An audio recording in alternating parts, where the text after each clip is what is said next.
이 아이가 우리 아이 맞나요? 남편의 휴대폰 화면을 보는 순간 내 손이 떨렸어요. 문자 발신자는 소라였어요. 우리 결혼식 때 신부 들러리를 섰던 남편 회사 후배였죠. 저는 민지예요. 올해 40살이고 남편 준호와 결혼한 지 5년이 되었어요. 아이는 없었어요. 아니, 정확히는 못 가졌어요. 저는 출판사에서 마케팅 팀장으로 일하고 있고 남편은 대기업 영업본부 차장이에요. 겉으로 보기엔 평범한 서울 강남 맞벌이 부부였죠. 그날은 토요일 아침이었어요. 남편이 샤워하러 들어가고 침대맡에 휴대폰을 두고 갔어요. 평소 같으면 절대 안 봤을 거예요. 하지만 그날따라 알림이 계속 울렸어요. 한 번, 두 번, 세 번, 10번도 넘게요. 참다 못해 화면을 봤어요. 잠금 화면에 떠 있는 미리 보기 메시지들이었어요. 오빠, 어제 병원 다녀왔어요. 아기 건강해요. 6개월 됐는데 배가 많이 나왔어요. 보고 싶죠? 오빠 아기 정말 닮았으면 좋겠어요. 심장이 붙는 것 같았어요. 손이 떨려서 휴대폰을 제대로 잡을 수조차 없었어요. 샤워실 문이 열리는 소리가 들렸어요. 저는 재빨리 휴대폰을 원래 자리에 놓고 부엌으로 갔어요. 손을 씻으면서 거울 속 내 얼굴을 봤어요. 새하얗게 질린 얼굴이었어요.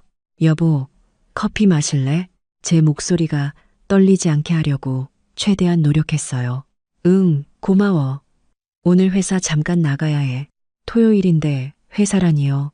예전에는 의심하지 않았을 거예요. 하지만 이제는 달랐어요. 저는 아무 말 없이 커피를 내렸어요. 남편이 나가고 저는 침대에 주저앉았어요. 어떻게 해야 할까요? 당장 따져 묻고 싶었어요. 하지만 뭔가 더 확인해야 할 것 같았어요. 저는 엄마에게 전화했어요. 엄마, 왜? 무슨 일이야? 목소리가 왜 그래? 엄마, 준호가 말을 잇지 못하고 울음이 터져 나왔어요. 민지야, 진정하고 천천히 말해봐. 엄마가 지금 바로 갈게. 1시간 후 엄마가 우리 집에 도착했어요. 저는 울면서 아침에 본 문자 내용을 전부 말씀드렸어요. 엄마는 찻잔을 천천히 내려놓으며 말했어요. 민지야, 일단 진정해. 확실한 증거를 더 모아야 해. 엄마, 그게 무슨 소리예요? 임신 6개월이라잖아요. 이미 늦었어요. 아니야, 아직 늦지 않았어. 오히려 지금이 기회야. 민지야, 엄마 말 잘 들어. 절대 티내면 안 돼. 일단 모든 증거를 모으는 거야. 대화 녹음하고, 문자 캡처하고, 위치 추적하고, 그리고 엄마는 잠시 멈췄다가 말했어요. 그 아이가 정말 준호 아이인지 확인해야 해. 엄마? 설마 아니라는 거예요? 모르지. 하지만 세상에 모르는 거야. 확실한 건 하나도 없어. 그리고 민지야, 혹시 시어머니가 이 사실을 알고 있을 수도 있어. 네? 그럴 리가요. 엄마 경험상 시어머니들은 아들 문제를 미리 알고 있는 경우가 많아. 특히 손주 문제라면 더욱.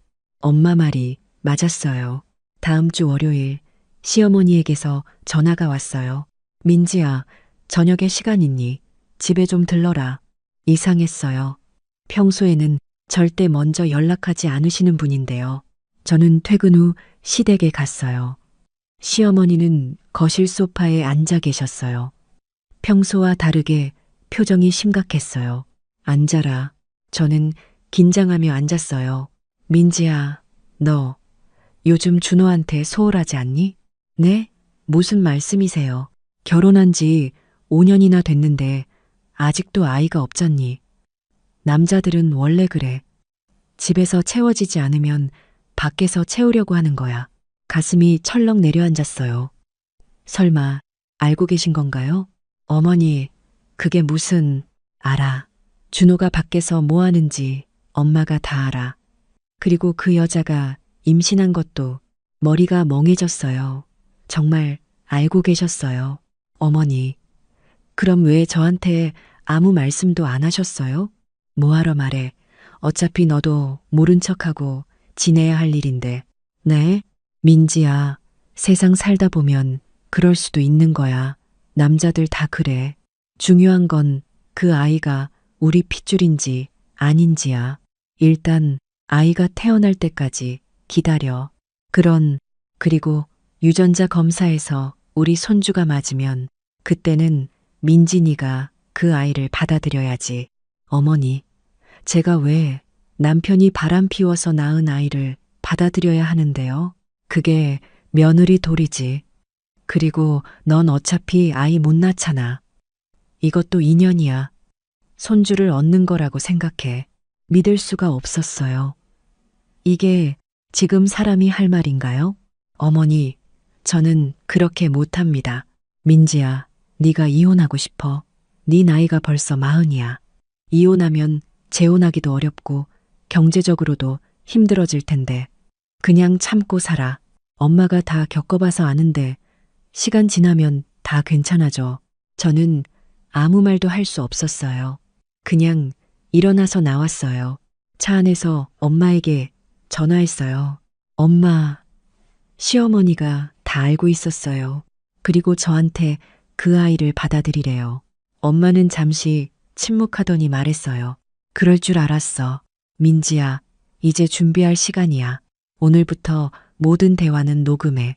시어머니랑 통화할 때도, 준호랑 얘기할 때도 전부. 그리고 내일 퇴근하고 엄마한테 와. 변호사 선생님 소개받았어. 엄마, 이혼할 거예요? 응, 당연하지. 그런 인간들하고 평생 살 거야? 민지야, 엄마가 다 계획 세울게. 넌 엄마 말만 따라와. 다음 날, 저는 엄마가 소개해 주신 변호사를 만났어요. 이혼 전문 변호사였어요. 상황이 명확하네요. 배우자 부정행위, 그것도 임신까지 시켰다면 유책 배우자 이혼 사유에 해당합니다. 위자료도 충분히 받을 수 있어요. 중요한 건 증거예요. 문자, 통화 녹음, 만남의 증거, 임신 사실 확인서, 이런 것들을 최대한 많이 모으세요. 그런데 지금 당장 이혼 의사를 밝히는 게 나을까요? 아니요, 절대 안 됩니다. 지금 의사를 밝히면 상대방이 증거를 인멸할 수 있어요. 일단은 모르는 척 하면서 증거를 모으세요. 그리고 재산 관계도 정확히 파악하세요. 부동산, 예금, 주식, 보험, 전부요. 집으로 돌아오는 길에 엄마가 말했어요. 민지야, 앞으로 한 달 정도는 평소처럼 행동해야 해. 준호한테도, 시어머니한테도. 그 사이에 엄마가 흥신소도 알아볼게. 사진 증거도 필요해. 엄마, 그런데 정말 그 아이가 준호 아이가 아닐 수도 있을까요? 모르지. 하지만 가능성은 있어. 요즘 세상에 임신으로 남자 잡으려는 여자들 많아. 혹시 모르니까 그것도 확인해야지. 그날부터 저는 이중 생활을 시작했어요. 겉으로는 평범한 아내처럼 행동하면서 뒤에서는 모든 증거를 모았어요. 준호의 위치 추적 앱을 몰래 설치했어요. 퇴근 후 어디로 가는지 확인했어요. 매주 수요일과 금요일, 그리고 주말에는 강남의 한 오피스텔로 갔어요. 흥신소에서 찍은 사진에는 준호와 소라가 함께 들어가는 모습이 찍혀 있었어요. 소라의 배는 정말 많이 불러 있었어요. 준호의 카드 내역도 확인했어요. 산부인과 진료비, 유아용품점, 베이비 페어 입장권. 증거는 차곡차곡 쌓여갔어요. 그리고 3주가 지났어요. 어느 날 밤 준호가 말했어요. 여보, 다음 주에 지방 출장 가야 할 것 같아. 3일 정도. 거짓말이었어요. 위치 추적으로 확인해보니 출장이 아니라 제주도 호텔을 예약했더라고요. 소라와 함께요. 이때다 싶었어요. 출장 가기 전날 밤 저는 시어머니에게 전화했어요. 어머니, 저 다음 주에 회사 워크숍으로 제주도 가요. 그래, 준호는? 준호는 부산 출장이래요. 거짓말이었어요. 하지만 시어머니가 뭔가 알아차리는지 확인하고 싶었어요. 그렇구나. 잘 다녀와라. 다음 날 준호는 출장 간다며 집을 나섰어요. 저도 회사에 연차를 내고 제주도행 비행기를 탔어요. 다만 준호보다 3시간 먼저 도착하는 비행기였어요. 엄마가 짜준 계획이었어요. 민지야, 결정적인 증거를 잡아야 해. 사진 증거만으로는 부족해. 현장을 잡는 거야. 그래야 준호도 시어머니도 절대 발 뺄 수 없어. 저는 준호가 예약한 호텔에 먼저 체크인했어요. 다른 방으로요. 그리고 기다렸어요. 오후 4시쯤 준호와 소라가 로비에 나타났어요. 소라는 임신 7개월 배를 한 채 준호의 팔짱을 끼고 있었어요. 준호는 웃으면서 소라의 배를 쓰다듬었어요. 그 모습을 보는 순간 뭔가 터지는 것 같았어요. 5년 동안 저한테는 한 번도 보여주지 않던 표정이었어요. 저는 사진을 찍었어요. 그리고 동영상도 찍었어요. 그들이 엘리베이터를 타고 올라간 후 저는 로비에 앉아서 엄마에게 전화했어요. 엄마, 현장 잡았어요. 사진도 다 찍었어요. 잘했어, 민지야. 이제 시작이야. 오늘 밤은 그냥 네 방에서 쉬어. 그리고 내일 아침 그들이 조식 먹으러 내려올 때 딱 마주치는 거야. 우연인 것처럼. 다음 날 아침 저는 일부러 로비 레스토랑에서 조식을 먹었어요. 8시쯤 준호와 소라가 나타났어요. 제 심장이 미친 듯이 뛰었어요. 하지만 최대한 차분하게 행동했어요. 어머, 준호 씨. 준호의 얼굴이 새하얗게 변했어요. 소라도 얼어붙었어요. 민지? 여기 왜? 회사 워크숍이요. 준호 씨는 부산 출장 아니었어요? 여기는 왜? 준호는 말을 더듬었어요. 그게 일정이 바뀌어서. 아, 그래요? 근데 옆에 분은 누구세요? 소라 씨네요? 오랜만이에요.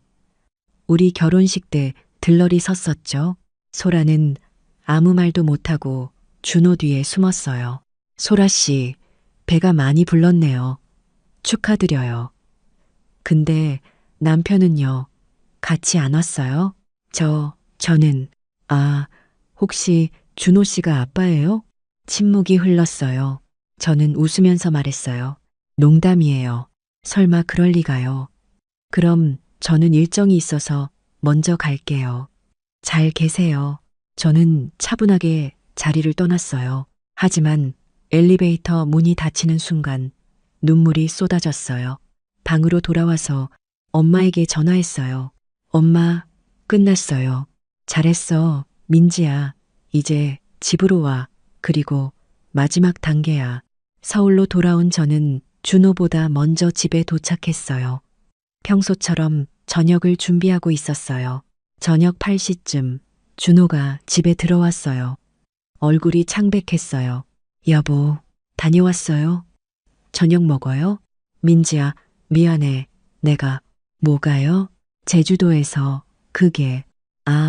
소라 씨 말이에요? 걱정 마세요.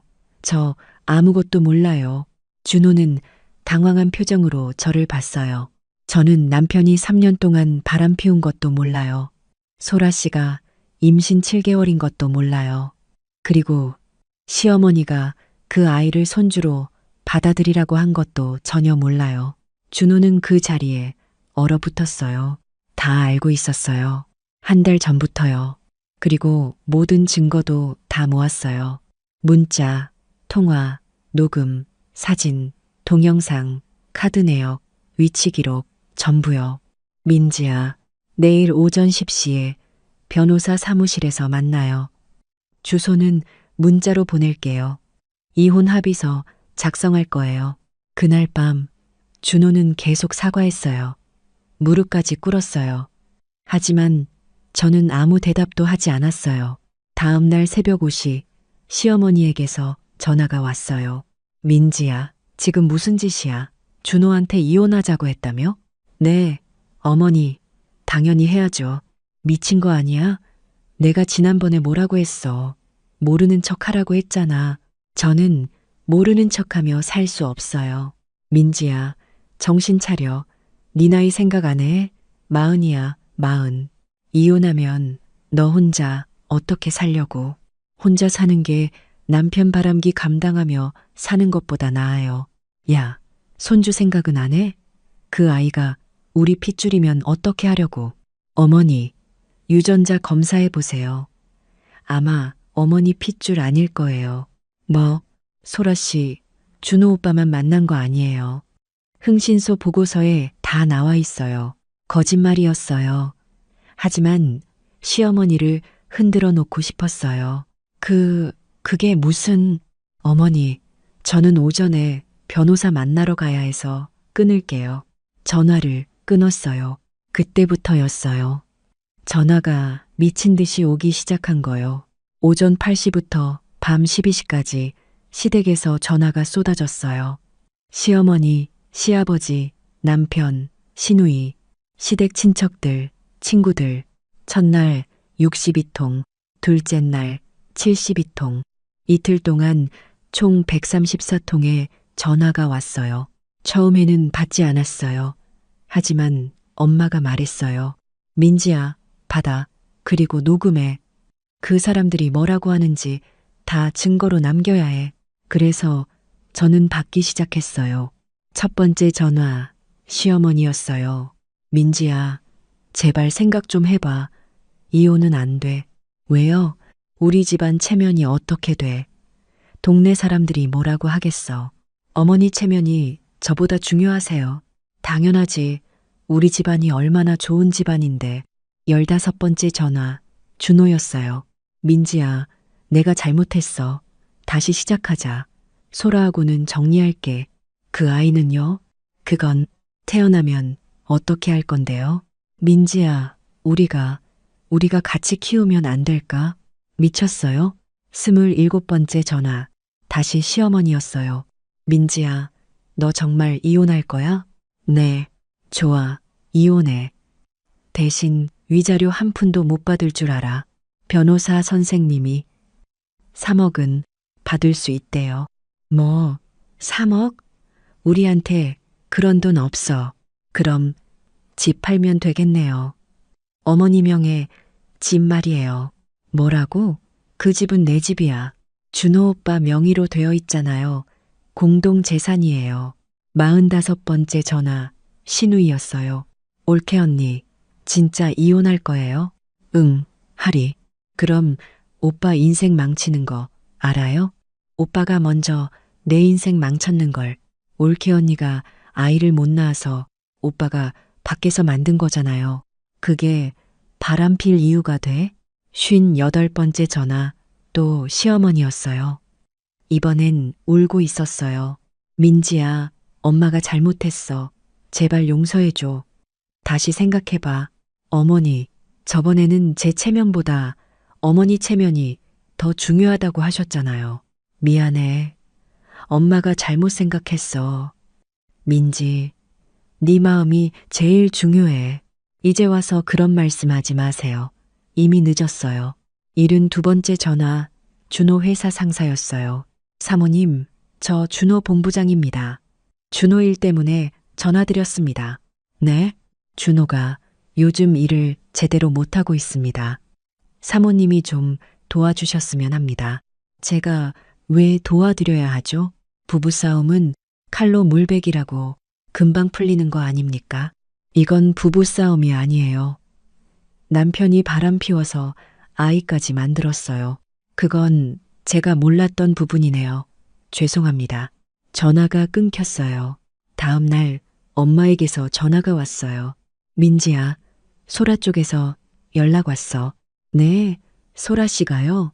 응, 너를 만나고 싶대. 왜요? 몰라. 하지만 만나봐. 녹음하고.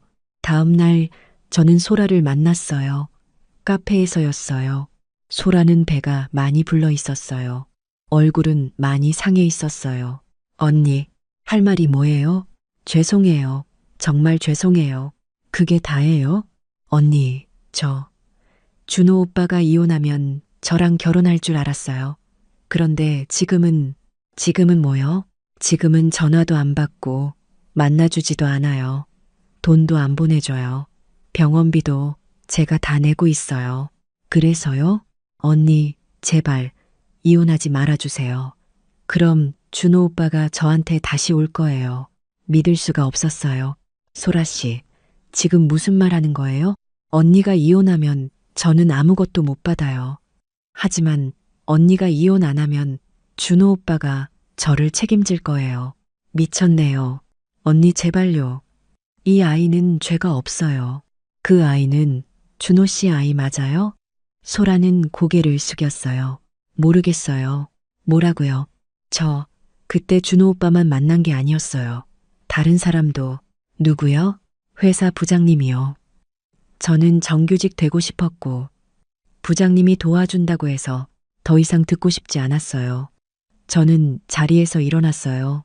소라 씨, 유전자 검사해 보세요. 그게 누구 아이든 저랑은 상관없어요. 집으로 돌아오는 길에 엄마에게 전화했어요. 엄마, 그 아이 준호 오빠 아이 아닐 수도 있대요. 뭐? 소라 씨가 다른 남자도 만났대요. 엄마는 한숨을 쉬었어요. 그것 봐. 엄마 말이 맞았지?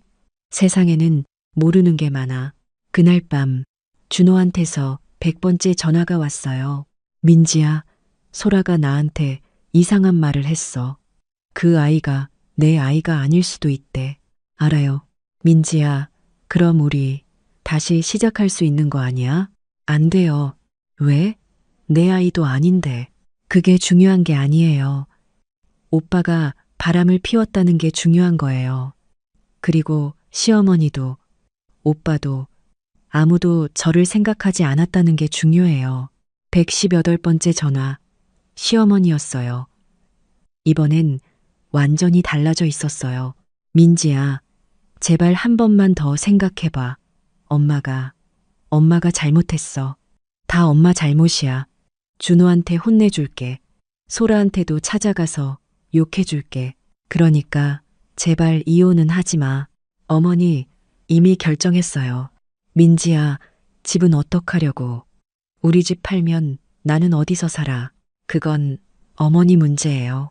이 나쁜 년. 너 때문에 우리 가족이 다 망했어. 어머니, 잘못한 건 준호 오빠인데 왜 저한테 그러세요? 넌 아이를 못 낳잖아. 그러니까 준호가 밖에서 만든 거지. 어머니, 저는 아이를 못 낳는 게 아니라 안 낳은 거예요. 준호 오빠가 싫다고 했어요. 커리어 때문에. 뭐? 어머니는 아들이 뭐라고 했는지 모르시죠? 제가 녹음한 거 들려드릴까요? 전화가 끊겼어요. 134번째 전화. 마지막 전화는 준호였어요. 새벽 2시였어요. 민지야, 나 정말 죽을 것 같아. 회사에서도 소문 다 났어. 엄마는 계속 울고, 소라는 계속 전화하고, 나는 정말 미칠 것 같아. 그래요. 민지야, 제발. 한 번만 용서해줘. 오빠, 저는 오빠를 용서할 수 있어요. 언젠가는, 하지만 다시 함께 살 수는 없어요. 이미 끝났어요. 민지야, 그리고 오빠, 한 가지 말해줄게요. 엄마가 저한테 해준 말이 있어요. 뭐, 엄마가 그러셨어요. 민지야, 혼자 사는 게 무서워? 아니야. 오히려 잘못된 사람과 함께 사는 게 더 무서운 거야. 혼자 있으면 외로울 수 있지. 하지만 잘못된 사람과 있으면 매일매일이 지옥이야. 준호는 아무 말도 하지 못했어요. 오빠, 저는 더 이상 지옥에서 살고 싶지 않아요. 안녕히 계세요. 전화를 끊었어요. 그게 마지막이었어요. 한 달 후 이혼이 확정됐어요. 위자료 2억 8천만 원, 재산 분할 1억 5천만 원을 받았어요. 준호 명의로 되어 있던 시어머니 집도 팔렸어요. 소라는 아이를 낳았어요. 유전자 검사 결과 준호의 아이가 아니었어요. 준호와 시어머니는 소라를 고소했어요. 오, 저는 그 소식을 듣고도 아무 감정이 느껴지지 않았어요. 그저 그랬구나 싶었어요. 이혼 후 6개월이 지났어요. 저는 출판사 마케팅 본부장으로 승진했어요. 강남에 작은 아파트를 샀어요. 35평이었지만 저 혼자 살기에는 충분했어요. 엄마가 일주일에 두세 번 놀러 왔어요. 함께 저녁을 먹고 영화를 보고 산책을 했어요.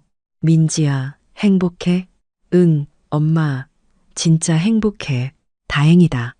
엄마가 제일 걱정했던 게 그거였어. 민지가 혼자서 외로워하지 않을까. 엄마, 나는 외롭지 않아. 오히려 편해. 눈치 볼 필요도 없고, 시댁 전화 받을 필요도 없고, 바람 피는 남편 걱정할 필요도 없잖아. 그래, 그렇지. 혼자 사는 게 나쁜 게 아니야. 잘못된 사람과 사는 게 나쁜 거지. 주말에는 친구들을 만났어요. 오랜만에 취미 생활도 시작했어요. 플라워 클래스를 등록했고, 요가도 배우기 시작했어요. 가끔 남자들이 소개팅을 제안했어요. 하지만 거절했어요. 아직은 혼자 있고 싶었어요. 저를 찾고 싶었어요. 어느 날 엄마가 물었어요. 민지야, 후회하지 않아? 뭘요? 이혼한 거. 저는 웃으며 대답했어요. 아니요, 엄마. 단 1초도 후회하지 않아요. 오히려 그때 이혼하지 않았다면 평생 후회했을 거예요. 그래, 딸, 잘했어. 엄마가 정말 자랑스러워. 엄마, 그리고 고마워요. 엄마가 없었으면 저 혼자서는 못했을 거예요. 뭘? 엄마는 민지가 스스로 선택할 수 있게 도와준 것뿐이야. 결국 결정한 건 민지 너였어. 밤에 침대에 누워서 창밖을 봤어요. 강남의 야경이 보였어요. 불빛들이 반짝반짝 빛나고 있었어요. 이혼 전에는 이 야경을 보면서 내가 과연 잘하고 있는 걸까 고민했었어요. 하지만 지금은 달랐어요. 나는 잘하고 있어. 나는 옳은 선택을 했어. 핸드폰에 문자가 왔어요. 엄마였어요. 민지야, 오늘 진짜 신의 한 수였어. 그때 참지 말고 이혼하기로 한 거. 엄마가 정말 자랑스럽다. 잘 자라, 내 딸. 저는 웃으면서 답장을 보냈어요. 엄마, 고마워요. 잘 자요. 사랑해요. 그리고 눈을 감았어요. 내일은 또 새로운 하루가 시작될 거예요. 저 혼자만의 하루가요. 그리고 저는 그게 너무 좋았어요. 혼자라는 게 외로운 게 아니었어요. 자유로운 거였어요. 그리고 그 자유가 저를 진짜 행복하게 만들어 주었어요. 끝.